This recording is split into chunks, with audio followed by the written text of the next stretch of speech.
Ребята, ну-ка вспоминаем. Сейчас какое время года, qaysi fasl ekan eslab olaylik? Zima. Zima, молодцы. Вот у нас зима. Какой месяц? Oyimiz qanaqa ekan? Понятие. Yani будем посуды.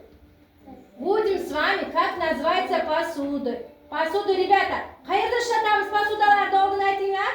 Qayerda? Ayajonlarimiz oshxonada posudalar bilan ishlaydi. Помните с посудами? Ну-ка, сначала, смотрите. Вот у нас кухня, да? Oshxonamiz bor, ha? Oshxonada birinchi ovqat pishirish kухонный mebel, shkafimiz bor, ha, oshxonada?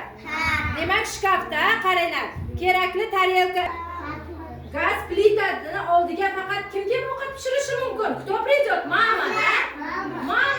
Мама или сестра придет и готовить нужно, плов готовить нужно, да? Ovqatlar pishsak bo'ladi.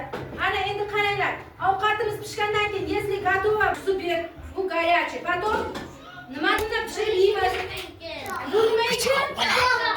Choq, rus tilida nojniца deyiladi. Nima ekan? Nojniца. Bunda nima? Zargar, shirin, shakar ovqatlar pishirib beradi, ha?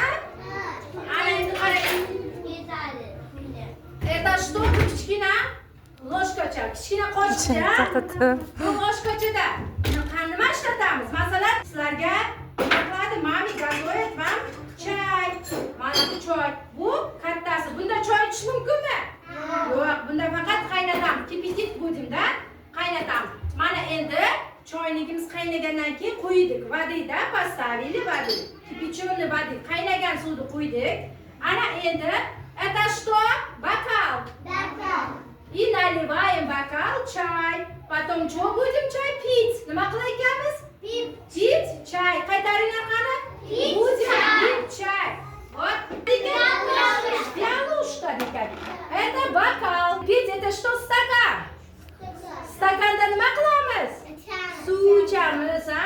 Choy ichishimiz ham mumkin, suv ichishimiz ham mumkin. Мы будем pить чай воды, да?